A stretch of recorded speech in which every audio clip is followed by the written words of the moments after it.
തുടർന്ന് 40 നിമിഷങ്ങൾ പൈതലിന്റെ പ്രതീക്ഷയോടനുബന്ധിച്ച് നമ്മൾ ദൈവസന്നിധിയിലായിരിക്കുവാൻ ആഗ്രഹിക്കുകയാണ്. ഇങ്ങനെ ഒരു ശുശ്രൂഷയുടെ ആവശ്യമുണ്ടോ, അതോ പൗരോഹിത്യ സഭകൾ ചെയ്യുന്നത് പോലെ ചില ശുശ്രൂഷയാണോ എന്നൊക്കെയും ഒരുപക്ഷെങ്കിൽ സംശയങ്ങൾ ഉണ്ടായേക്കാം. കർത്താവ് പഠിപ്പിച്ചത് ഞാൻ വരുമ്പോഴും എൻ്റെ ഓർമ്മയ്ക്കായി ചെയ്യണമെന്ന് പറഞ്ഞ 2 ശുശ്രൂഷകളെ ഉള്ളൂ. അത് ഒന്ന് സ്നാനവും ഒന്ന് കർത്തൃമേശയുമാണ്.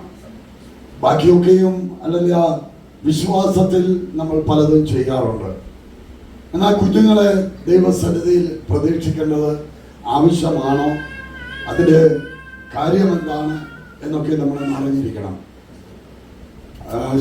എല്ലാ സഭകളിൽ പൗരോഹിത്യ സഭകളിൽ പിഞ്ചു കുഞ്ഞായിരിക്കുമ്പോൾ അവിടെ മാമോദിസ കഴിക്കുന്ന കാര്യങ്ങളൊക്കെ ഉണ്ട്. എന്നാൽ ഇതൊന്നുമല്ല നമ്മൾ ഇന്ന് പകൽക്കാലം ഇവിടെ ചെയ്യുവാൻ ആഗ്രഹിക്കുന്നത്. ഇതൊക്കെ ദൈവത്തിന്റെ വചനാടിസ്ഥാനത്തിൽ നമ്മളത് ചെയ്യുവാൻ ആഗ്രഹിക്കുമ്പോൾ ഒന്ന് വായിച്ചു തരണമേ. മത്തായി എഴുതിയ സുവിശേഷം 19-ാം അധ്യായം 13, 14, 15 വാക്യങ്ങൾ ഒന്ന് വായിച്ചാണ്. 19-ന്റെ 13 മുതൽ 15 വരെ. അവൻ കൈവച്ച് പ്രാർത്ഥിക്കേണ്ടതിന് ചിലർ ശിശുക്കളെ അവന്റെ അടുക്കൽ കൊണ്ടുവന്നു. ശിഷ്യന്മാർ അവരെ വിളിക്കി, യേശുവോ, ശിശുക്കളെ എന്റെ അടുക്കൽ വിടുവിൻ, അവരെ തടുക്കരുതേ എന്ന് പറഞ്ഞു. മതി. വളരെ സുന്ദരമായ സുവിശേഷങ്ങള് മത്തായി സുവിശേഷത്തിലും മർക്കോസിലും ലൂക്കോസിലും ഈ വാക്യങ്ങൾ ആവർത്തിച്ച് ഉച്ചരിച്ചിട്ടുണ്ട്. ഇന്നുവരെ ഇവിടെ നടക്കുന്ന ഈ ശുശ്രൂഷ അല്ലെ കുഞ്ഞിനെ പ്രതീക്ഷിക്കുക എന്ന് നമ്മൾ പറയുമ്പോൾ കർത്താവിന്റെ അടുക്കൽ മാതാപിതാക്കൾ കുഞ്ഞുങ്ങളുമായി കടന്നു വരികയാണ്. ആ കർത്താവ് കരം വെച്ചവരെ ഒന്ന് അനുഗ്രഹിക്കണം. ഇവിടെയുള്ള ദൈവദാസന്മാരുടെ കരങ്ങൾ വെച്ച് അനുഗ്രഹിക്കുന്ന ഒരു അനുഗ്രഹ ശുശ്രൂഷയല്ല ഇവിടെ നടക്കേണ്ടത്. എന്ന് പകൽക്കാലം അല്ല, അതിനാൽ നിയോഗിക്കപ്പെടുമ്പോൾ നമ്മൾ ആഗ്രഹിക്കേണ്ട ഒന്ന്, ആ കർത്താവ് എന്റെ കുഞ്ഞിന്റെ മേൽ കരപ്പെടണം. കാരണം കർത്താവ് ഇങ്ങനെ പറഞ്ഞു, ക്രൂശിൽ കിടക്കുമ്പോൾ അത് സഹോദരിമാർ കരയുമ്പോൾ തോക്കുമ്പോൾ അവരോട് പറയും, നിങ്ങളുടെ എതിരെ ചൊല്ലി കരയണ്ട, നിങ്ങളെയും നിങ്ങളുടെ മക്കളെ ചൊല്ലി കരയും. നമ്മൾ ലോകത്തിൽ നമ്മുടെ കുഞ്ഞുങ്ങളെ പഠിപ്പിക്കുന്നു, ഒരു കുഞ്ഞിന് വേണ്ടി ആഗ്രഹിക്കുന്നു, കുഞ്ഞിനെ ലഭിക്കുന്നു. കുഞ്ഞ് ലഭിച്ചു കഴിയുമ്പോൾ അവർക്ക് കൊടുക്കാവുന്നിടത്തോളം നമ്മളാലാവും. മാതാപിതാക്കളാകുന്ന നമ്മളൊക്കെ പട്ടിണി കിടന്ന് വേണമെങ്കിൽ അവരെ ശ്രേഷ്ഠമായി പട്ടിണി ഒന്നും അറിയിക്കാതെ നമ്മളവളെ വളർത്താൻ ശ്രമിക്കും. എന്നാൽ അല്ലെങ്കിൽ കർത്താവ് പറയാണ്, ഇതൊക്കെ താൽക്കാലികമാണ്, ഇതിനപ്പുറത്ത് ഒന്ന് വരാൻ പോകുന്നത് കൊണ്ട്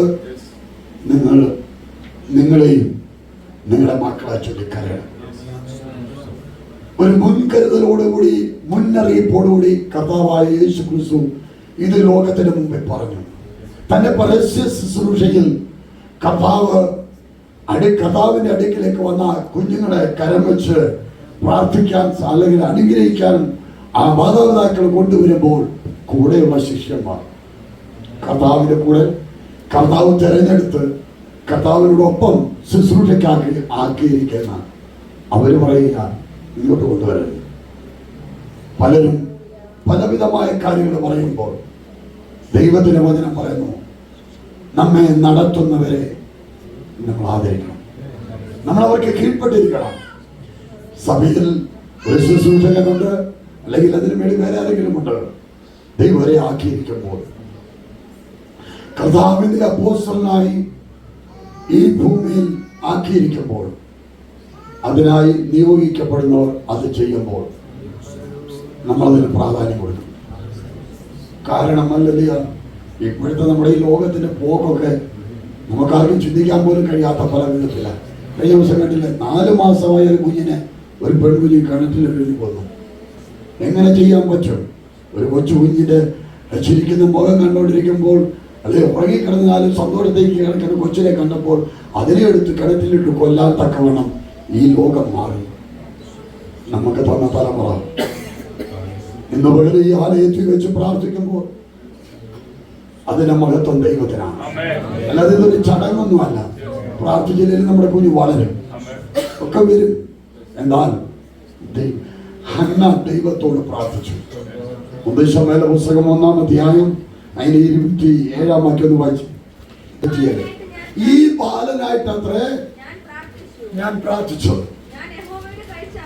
ഞാൻ യഹോവയോട് കഴിച്ച അപേക്ഷ യഹോവ എനിക്ക്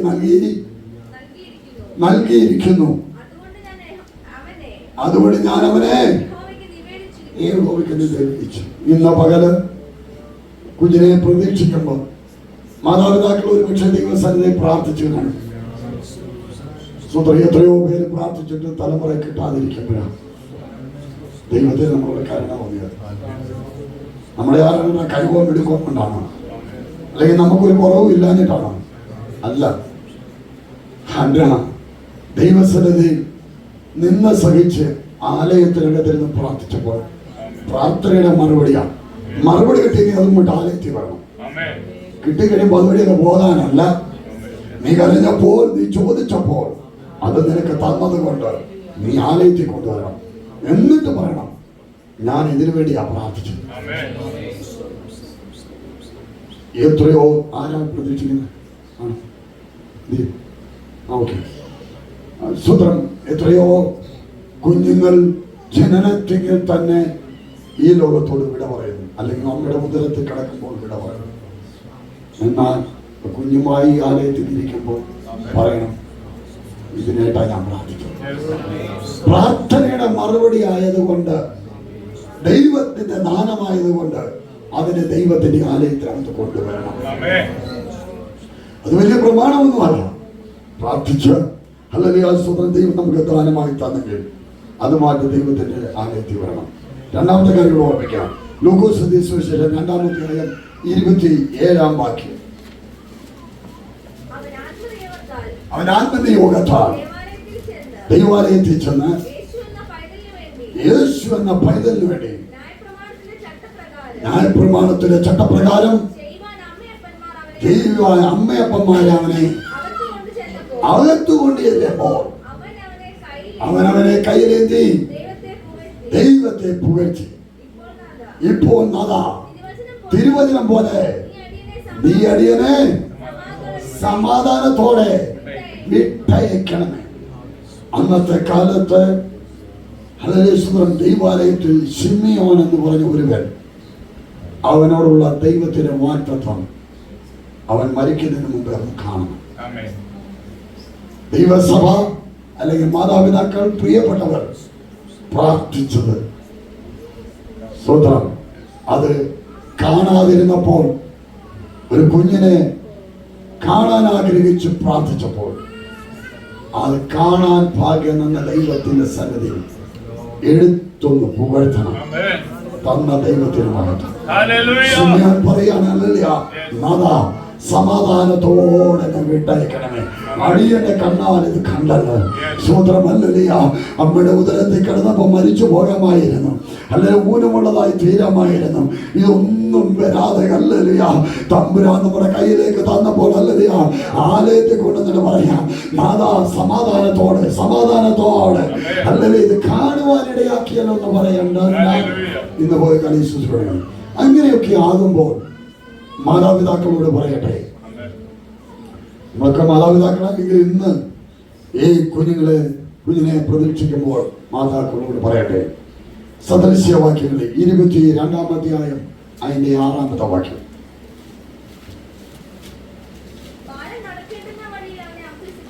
കേട്ടോ, ബാലൻ നടക്കേണ്ട വഴിയിൽ അവനെ അഭ്യസിപ്പിക്കാം. അവൻ വൃദ്ധനായാലും വിട്ടുമാറില്ല. ആദ്യത്തെ സ്കൂള് നമ്മുടെ വീടാണ്. നമ്മുടെ വീട്ടിൽ പറയുന്നതും നമ്മളെ വീട്ടിൽ കാണിക്കുന്നതും നമ്മൾ ചെയ്യുന്നതും നമ്മുടെ കുഞ്ഞുങ്ങൾ ഫോളോ ചെയ്യും. പിന്നെ നമ്മൾ കിടന്ന് കൈ കാലിട്ട് അടിച്ചിട്ടൊന്നും വലിയ കഥയൊന്നുമില്ല. പറയാൻ ബാലൻ നടക്കേണ്ട വഴിയിൽ അവനെ അഭ്യസിപ്പിക്കാം. നമ്മുടെ അപ്പനും അമ്മയും പ്രാർത്ഥിക്കുന്ന കണ്ടുകൊണ്ട് ആ കുഞ്ഞ് വളരുന്നെങ്കിൽ പ്രാർത്ഥിക്കാൻ പറയേണ്ട കാര്യമില്ല. നമ്മൾ ആരാധനയ്ക്ക് പോകാൻ തിടുക്കം കാട്ടുന്നവരാ കണ്ടെങ്കിൽ അവനും അങ്ങനെ തന്നെ ചെയ്യും. നമ്മൾ അല്ലെങ്കിൽ ഉക്കുന്ന പോലൊക്കെ ഒക്കട്ടെ എന്ന് പറഞ്ഞ് നമ്മൾ ചെയ്താൽ നമ്മുടെ തലമുറകൾ അടുത്ത ദിനങ്ങളിൽ ആലയത്തിനകത്ത് കാണുകയില്ല. പറയാൻ ബാലൻ നടക്കേണ്ട വഴിയിൽ അവനെ അഭ്യസിപ്പിക്കും. മാതാപിതാക്കളെ, ദൈവം നിങ്ങൾക്ക് തലമുറയെ ദാനമായി തന്നിരിക്കുമ്പോൾ കുടുംബ പ്രാർത്ഥന ഭവനത്തിനകത്ത് ഉണ്ടായിരിക്കണം. അത് നമ്മുടെ തലമുറകൾ കാണണം. നമ്മുടെ തലമുറകൾ അത് അഭ്യസിക്കണം. അവരിത് കണ്ടു വളരണം. അവർക്കും ദൈവലതയ്ക്കാണെങ്കിൽ കുടിവെള്ളം കൊടുക്കുമ്പോൾ അവർക്കും അവരുടെ തലമുറയിലേക്ക് ഇത് കൈമാറണമെങ്കിൽ മാതാപിതാക്കളായ നാം അങ്ങനെ ചെയ്യണം. അടുത്ത പാട്ട് അതിനോട് ചേർത്ത് വെച്ചു.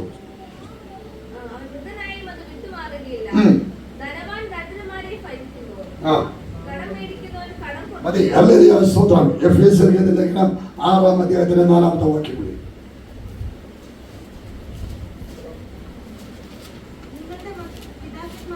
പിതാക്കന്മാരെ നിങ്ങളുടെ മക്കളെ കോപിപ്പിക്കാതെ കർത്താവിന്റെ ബാലശിക്ഷയിലും പത്യോപദേശത്തിലും പോറ്റി വളർത്തും. ഇപ്പോഴാണ് നമ്മുടെ കുഞ്ഞുങ്ങളോടൊന്നും പറയാൻ പറ്റാത്ത കാലമാണ്. സ്കൂളിൽ പോലും ടീച്ചേഴ്സിന് പിള്ളേരെ അടിക്കാൻ പറ്റത്തില്ല. ഇപ്പോഴേ ഈ വചനത്തിന് ശക്തിയൊക്കെ വെളിപ്പെടുന്നു. എന്നാൽ സൗമ്യതയുടെ ആത്മാവിൽ നമ്മുടെ കുഞ്ഞുങ്ങളെ വളർത്തണം. ഇന്ന് ഇവിടുന്ന് ഞങ്ങൾ ദൈവദാസന്മാർ പ്രാർത്ഥിച്ചൊക്കെ അങ്ങ് തീരും. വളർത്തുന്നത് നിങ്ങളാ. അവിടെ പറയാണ്, പിതാക്കന്മാരെ, അപ്പന്മാരെ നിങ്ങളുടെ മക്കളെ കോപിപ്പിക്കരുത്. സൗമ്യതയുടെ ആത്മാവിൽ അവരെ പഠിപ്പിക്കണം. അതെന്താണ്? പത്യോപദേശം. ദൈവത്തിന്റെ വചനത്തിനകത്ത് അവരെ ഉപദേശിക്കുന്നവരായി തീരണം മാതാപിതാക്കൾ. ഈ ഉത്തരവാദിത്വം കൂടാണ് ദൈവം നമ്മളെ ഏൽപ്പിക്കുന്നത്. നമ്മുടെ തലമുറകളൊന്നും നമ്മുടെ സ്വന്തമല്ല. ദൈവം നമ്മളെ ഏൽപ്പിച്ചിരിക്കുക. അവരെ പഠിപ്പിച്ച് വളർത്തി കർത്താവിന് വേണ്ടി കൊടുക്കാൻ. നമ്മുടെ സ്വന്തമായി എൻ്റെ മോന എൻ്റെ മോളാന്നൊക്കെ നമ്മൾ പറയും. എന്നാൽ ഇല്ല, ദൈവം നമ്മളെ ഒരു സമയത്തേക്ക് മാത്രം ഏൽപ്പിച്ചിരിക്കുമ്പോൾ തിരിച്ചു ചോദിക്കുന്ന ഒരുവനുണ്ട്. നിനക്ക് തലമുറയെ തന്നിരിക്കുമ്പോൾ, നിനക്ക് മക്കളെ തന്നിരിക്കുമ്പോൾ അവരെ നീ വളർത്തിയോ എന്ന് ചോദിക്കുമ്പോൾ, ഞാൻ അവർക്ക് ബൂസ്റ്റ് മേടിച്ചു കൊടുത്തതൊന്നും പറയാൻ പറ്റത്തില്ല. അതൊക്കെ ഇവിടുത്തെ കാര്യങ്ങളാണ്. എന്നാൽ തമ്പുരാൻ ചോദിക്കുന്ന ചോദ്യത്തിന് തല ഉരിക്കാതിരിക്കാനാ ഇന്ന് ഈ സഭയിൽ ചെയ്യുന്നത്. പ്രിയമുള്ള ദൈവത്തിന്റെ ജനമേ, അങ്ങനെ നമുക്ക് വളരെ പ്രാർത്ഥനയോടുകൂടി ദൈവത്തിന്റെ പാദപീഠത്തിലായിരിക്കാം. ദൈവത്തിന്റെ കരങ്ങളിലേക്ക് ഏൽപ്പിച്ച് ഈ ശുശ്രൂഷ ഇവിടെ ചെയ്യുമ്പോൾ ഹല്ലേലൂയ, മാതാപിതാക്കള് എല്ലാവർക്കും എഴുന്നേറ്റ് നിൽക്കാം. ആ സമയം മാതാപിതാക്കൾ കുഞ്ഞുങ്ങളുമായി മുന്നോട്ട് കടന്നു വന്ന് നിന്നാട്ടെ. എല്ലാവരും എഴുന്നേറ്റ് നിന്നാട്ടെ. ഹല്ലേലൂയ. ആ പൈതലമായിട്ട് മാതാവും പിതാവും മുന്നോട്ട് കടന്നു വരണം. നമ്മൾ ഈ കുഞ്ഞിന് വേണ്ടി ഇപ്പോൾ പ്രാർത്ഥിക്കാൻ പോവുകയാണ്. അങ്ങനെ ചെയ്യുമ്പോൾ അത് ദൈവനാമ മഹത്വമായി തീരുവാൻ ഈ മാതാപിതാക്കൾക്ക് ഈ കുഞ്ഞുങ്ങളെ പഥ്യോപദേശത്തിൽ വളർത്തുവല്ല ദൈവത്തിന്റെ കൃപ അവർക്ക് കൊടുക്കേണ്ടതിനുമായി ദൈവത്തിന്റെ കരങ്ങളിലേക്ക് ഏൽപ്പിച്ചുകൊണ്ട് നമുക്ക് ഒരുമിച്ച് ദൈവസന്നിധിയിൽ ഒരു വാക്കിൽ പ്രാർത്ഥിക്കാം. ധ്യാനത്തോടെ നിൽക്കുമ്പോൾ നമുക്ക് ചേർന്ന് പാടാം. അനുഗ്രഹത്തെ അധിപതിയേ ആനന്ദ കൃപ പേരും നദിയേ അനുഗ്രഹത്തെ അധിപതിയേ ആനന്ദ കൃപ പേരും നദിയേ അനുദിനമേ പാദംഗതിയേ അടിയാറുനേ കൃപമതിയേ അനുദിനമേ പാദംഗതിയേ അടിയാറുനേ കൃപമതിയേ വാൻവീണകൾ വന്നിടുകിൽ വലയുകയിൽ ലേൻ ഹൃദയ വാൻവീണകൾ വന്നിടുകിൽ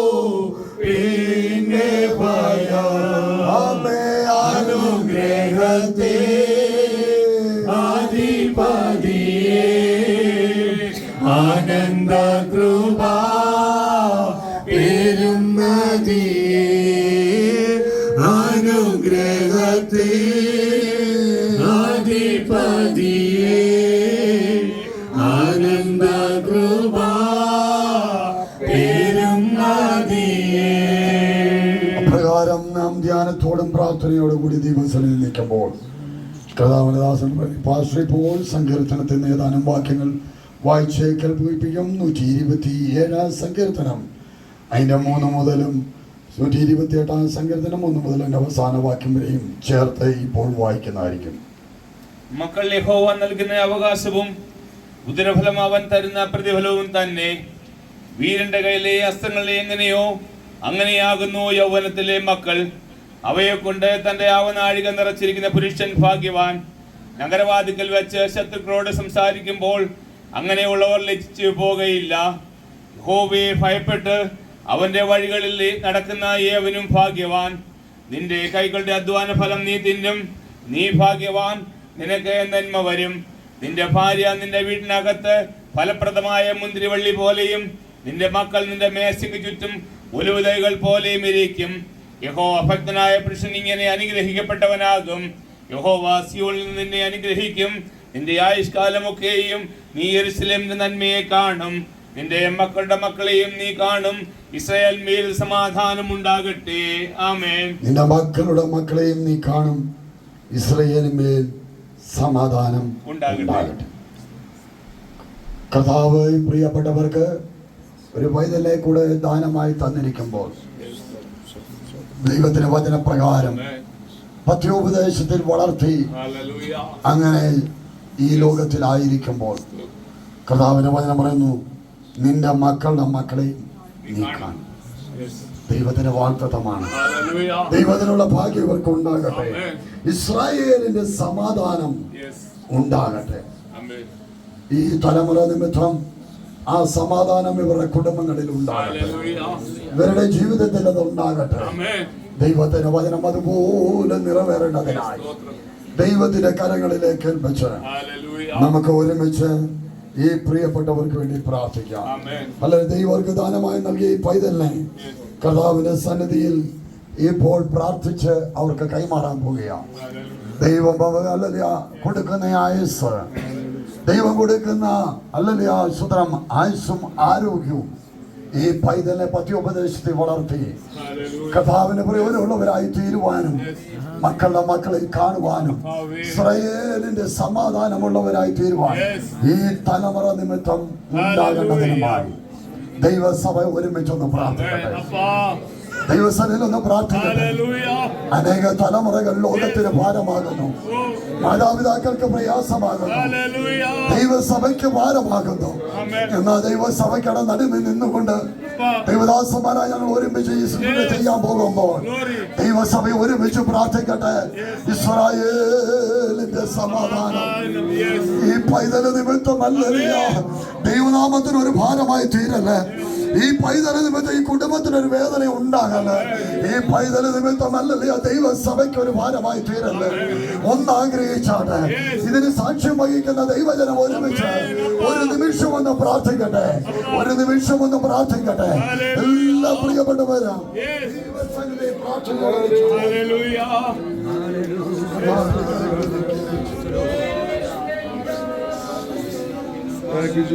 നമ്മൾ ഒരുമിച്ച് ഇപ്പോൾ പ്രാർത്ഥിക്കാൻ പോവുകയാണ്. എന്താ പറഞ്ഞു, ഞാൻ ഈ പൈതലായി പ്രാർത്ഥിച്ചു. എന്റെ പ്രാർത്ഥന കേട്ടു. എന്റെ പ്രാർത്ഥനയ്ക്ക് എന്റെ ദൈവം എനിക്ക് ഉത്തരമല്ല. ഞാൻ അവനുമായി ഈ ആലയത്തിലേക്ക് വന്നിരിക്കുമ്പോൾ ഇന്ന് വാക്കാലം പ്രിയമുള്ളവരെ ഈ കുഞ്ഞിനെ കരങ്ങളിൽ ഏന്തി ഞങ്ങൾ ഒരുമിച്ച് പ്രാർത്ഥിക്കാൻ പോവുകയാണ്. നമ്മൾ വായിച്ചു കേട്ടതുപോലെ ഇസ്രായേലിന് സമാധാനം ഉണ്ടായിത്തീരുന്നതിനായി ദൈവത്തിന്റെ കരങ്ങളിലേക്ക് ഏൽപ്പിച്ചു നമുക്ക് ഒരുമിച്ച് പ്രാർത്ഥിക്കാം. പരിശുദ്ധനായ ഞങ്ങളുടെ ദൈവമേ, സത്യപിതാവേ, അനുഗ്രഹീതമായ നല്ല സമയത്തിനായി ദൈവത്തോട് നന്ദി പറയുന്നു. കർത്താവിന്റെ സന്നിധിയിലേക്ക് അടുത്ത് വരുന്നു. കർത്താവേ, പ്രിയ പൈതലിന് വേണ്ടി ഞങ്ങൾ പ്രാർത്ഥിക്കാൻ പ്രിയ മാതാപിതാക്കൾ ഹല്ലേലൂയ അവരെ ഇരുഭവനങ്ങളിലായിരുന്നവരെ ഒരുമിച്ചാക്കി ദൈവത്തെ കുടുംബത്തെ അനുഗ്രഹിച്ച് ഒരു തലമുറയെ കൂടി ദാനമായി കൊടുത്തിരിക്കുമ്പോൾ കർത്താവേ, ഒരു വായ നിമിഷം മുതൽ ഈ നിമിഷം വരെയും പരിപാലിച്ചല്ലോ. അനർത്ഥങ്ങളോ മാറുകളോ പ്രയാസങ്ങളോ ഒന്നും ഉണ്ടാകാതെ വേണം ഇതുവരെ പരിപാലിച്ച ദൈവമേ, ഇന്ന് പകൽക്കാലം അങ്ങയുടെ കരങ്ങളിലേക്ക് ഏൽപ്പിക്കുന്നു. ഹന്ന പറഞ്ഞതുപോലെ ഈ ബാലനായിട്ട് ഞാൻ അപേക്ഷിച്ചു. ശിമയോൻ പറഞ്ഞതുപോലെ അടിയന്റെ കണ്ണാൽ ഇത് കണ്ടല്ലോ. കർത്താവേ, പ്രിയ കുടുംബത്തിന് ഇങ്ങനെ പറയുവാൻ തൊക്കെ വേണം. സ്വർഗം ഒരു സാവകാശം അവിടുന്ന് ഒരുക്കി കൊടുത്തതിനാൽ ദൈവത്തോട് നന്ദി പറയുക. ആ നന്മയുമായി ആലയത്തിൽ നിന്ന് ഞങ്ങൾ ഒരുമിച്ച് ഈ പൈതൽ വേണ്ടി പ്രാർത്ഥിക്കുന്നു. അങ്ങയുടെ കരങ്ങളിലേക്ക് ഏൽപ്പിക്കുക.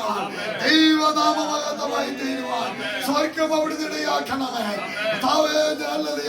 ഞങ്ങളുടെ ബലഹീന കരങ്ങളെല്ലാം ഉയരത്തിലെ കരമീ തലമുറകളെ വെച്ച് ദൈവം അവിടുന്ന് അനുഗ്രഹിക്കുമാറാകണമേ. തിരുക്കരങ്ങളിലേക്ക് ഏൽപ്പിച്ച് സഭയായി ഞങ്ങൾ ഒരുമിച്ച് പ്രാർത്ഥിക്കുന്നു. പിതാവിന്റെ പുത്രന്റെ പരിശുദ്ധാത്മാവിന്റെ നാമത്തിൽ ശിമയോൻ അനുഗ്രഹിക്കപ്പെടുവാനാകട്ടെ. കർത്താവ് ഈ കുഞ്ഞിനെ വളർത്തുവാനുള്ള എല്ലാ സന്തോഷവും സമാധാനവും ദൈവം നിങ്ങൾക്ക് തരുമാറാകട്ടെ. മധ്യോപദേശത്തിലും ദൈവകൃപയിലും നിങ്ങൾ അനാവോടും ദൈവത്തിന് വേണ്ടി ഈ കുഞ്ഞിനെ ഏൽപ്പിച്ച് പ്രാർത്ഥിച്ച് ഓരോ ദിവസമായിരിക്കട്ടെ. ദൈവം നിങ്ങളെ അനുഗ്രഹിക്കുമാറാകട്ടെ. പരിശുദ്ധനായി ഞങ്ങളുടെ ദൈവമേ, സ്വർഗപിതാവേ, അനുഗ്രഹീതമായ സമയത്തിനായി വീണ്ടും നിങ്ങൾ വായിച്ചല്ലോ. ഈ കുടുംബത്തെ ഞങ്ങൾ അനുഗ്രഹിച്ച് പ്രാർത്ഥിക്കണം. കർത്താവ് അവർക്ക് ഉദാനമായി കൊടുത്ത വൈദ്യരമായി ഈ ആലയത്തിലേക്ക് വീണ്ടും കടന്നു വരുവാൻ ഇടയാക്കിയല്ലോ. നിന്റെ ദാസന്മാരായി ഞങ്ങൾ ഒരുമിച്ച് ഇതുവരെ ഈ കുടുംബത്തെ ഞങ്ങൾ അനുഗ്രഹിക്കുക. നിന്റെ ദാസനെ അനുഗ്രഹിക്കുന്നു, ദാസിയെ അനുഗ്രഹിക്കുന്നു. ഈ കുഞ്ഞുങ്ങളെ ഇരുവരെയും അനുഗ്രഹിച്ച് പ്രാർത്ഥിക്കുന്നു. ദൈവസഭ ഇതിനെ സാക്ഷ്യം വഹിക്കുമ്പോൾ സ്വർഗം സന്തോഷിക്കണമേ, സ്വർഗം അംഗീകരിക്കണമേ. ദൈവനാമമഹത്വമായി തീരുവാൻ സ്വർഗം അവിടുന്ന് ഇടയാക്കുമാറാകണമേ. പിതാവിന്റെ പുത്രന്റെ പരിശുദ്ധാത്മാവിന്റെ നാമത്തിൽ ഈ കുടുംബത്തെ അടിയങ്ങൾ അനുഗ്രഹിച്ച് പ്രാർത്ഥിക്കുന്നു. ഈ തലമുറകളെ പറ്റി ഉപദേശത്തെ വളർത്തുവാനുള്ള എല്ലാ കൃപകളും സ്വർഗം കൊടുക്കണമേ. സ്വർഗം അങ്ങനെ ചെയ്യുന്നതിനായി സ്തോത്രം. യേശുവിന്റെ നാമത്തിൽ തന്നെ. യഹോവ തിരുമുഖം, യഹോവ നിന്നെ അനുഗ്രഹിച്ച് കാക്കമാറാകട്ടെ. യഹോവ തിരുമുഖം നിന്റെ മേൽ പ്രകാശിപ്പിച്ച് നിന്നോട് കൃപയുള്ളവനാകട്ടെ. യഹോവ തിരുമുഖം നിന്റെ മേൽ ഉയർത്തി നിനക്ക് സമാധാനം നൽകുമാറാകട്ടെ. നമുക്ക് ഒരുമിച്ച് ഒരു വാക്കൂടെ പ്രാർത്ഥിച്ച് ഈ ശുശ്രൂഷ ഇവിടെ അവസാനിപ്പിക്കാം. ദൈവിക കരങ്ങളിലേക്ക് ഏൽപ്പിച്ച് ഇന്ന് ഈ ശുശ്രൂഷയ്ക്ക് സാക്ഷ്യം വഹിച്ചിരിക്കുന്ന ദൈവജനം എല്ലാവരും ഒരുമിച്ച് പ്രാർത്ഥിച്ചാൽ കർത്താവ് നിന്റെ കരങ്ങളിലേക്ക് ഒരു കൂടി ഞങ്ങളെ ഇത്രത്തോളം കൊണ്ടുവന്നല്ലോ. ഈ കുടുംബത്തെ കൊണ്ടുവന്നതിനായി ഇവർക്ക് തലമുറ കൊടുത്തതിനായി കർത്താവ് ആ തന്ന തലമുറയെ വിശ്വാസത്തോടെ നിന്റെ ആലയത്തിലേക്ക് കൊണ്ടുവന്നു. അടിയങ്ങളെ ഏറ്റുവാങ്ങി പ്രാർത്ഥിച്ച് കരങ്ങളിൽ കൊടുത്തിരിക്കുന്നു. കർത്താവിനെ പൈതങ്ങളെ വളർത്തുവാൻ അവർക്ക് കൃപ കൊടുക്കണമേ, അനുഗ്രഹിക്കണമേ. ദൈവനാമമഹത്വമായി തീരുവാൻ സഹായിക്കണമേ. ദൈവസഭയെ അനുഗ്രഹിക്കണമേ. ഇതിനെ സാക്ഷ്യം വഹിച്ച എല്ലാവരെയും അനുഗ്രഹിക്കണമേ. ദൈവസഭയുടെ ശുശ്രൂഷകനായി പ്രാർത്ഥിക്കണം. എന്റെ വൃത്തിനെയും അനുഗ്രഹിച്ച് പ്രാർത്ഥിക്കുക. ദൈവനാമോഹത്വമായി തീരുവാൻ സഹായിക്കണം. ഇത്രത്തോളം ഞങ്ങളെ സഹായിച്ചതിനായി സ്തോത്രം. കർത്താവ് ഞങ്ങളുടെ പ്രാർത്ഥന കേട്ടല്ലോ, ഞങ്ങളെ അവിടുന്ന് സഹായിച്ചല്ലോ. സമാധാനത്തോടെ ഞങ്ങളെ അയക്കണമേ. പ്രാർത്ഥന കേട്ടതിനായി സ്തോത്രം. യേശുവിന്റെ നാമത്തിൽ തന്നെ.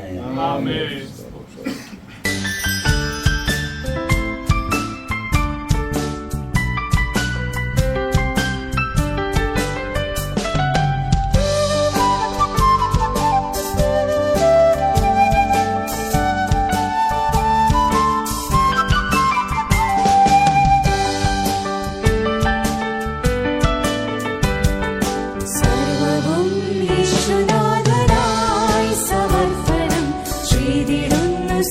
മനമോടെ ഞാൻ